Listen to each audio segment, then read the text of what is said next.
বাংলাদেশ সেনাবাহিনীর প্রধান general SM. Shafiuddin Ahmed বলেছেন, জাতিসংঘে শান্তিরক্ষা মিশনে বাংলাদেশ সেনাবাহিনীকে প্রিমিয়াম টিম বলে মনে করা হয়। জাতিসংঘের যে কোনো শান্তিরক্ষা মিশনে বাংলাদেশ এখন আলাদা সম্মানের জায়গা দখল করে আছে।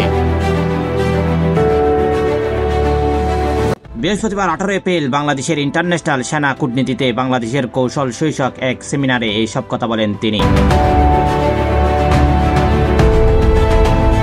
সেমিনারে বিআইপিএস এর রিসার্চ ফেলো এস.এম. তারেক শিমুল তার বিষয়ভিত্তিক উপস্থাপনায় বলেন, জাতিসংঘের মিশনে নিযুক্ত বাংলাদেশের সৈন্যরা যেখানে গিয়েছেন মানুষের মন জয় করেছে। এই মিশনের মাধ্যমে বাংলাদেশের পতাকা বিশ্ববাসীর কাছে পৌঁছে গিয়েছেন।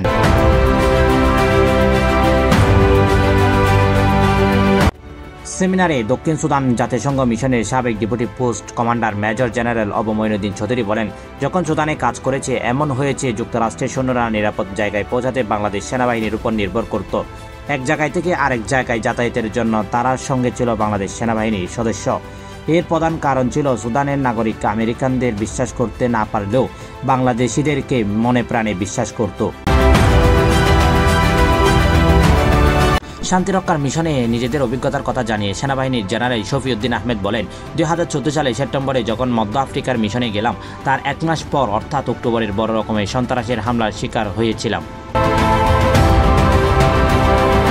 শুধু আমার গাড়ি বুলেট প্রুফ হওয়ার কারণে সেদিন জানে বেঁচে ফিরতে পেরেছি। সেদিন আমার আশেপাশের অনেক সৈন্য আহত হয়েছিল। এভাবে বাংলাদেশ সেনাবাহিনীর জীবন বাজি রেখে শান্তিরক্ষা মিশনের কাজ করে দেশের জন্য সুনাম কুড়িয়ে এনেছে।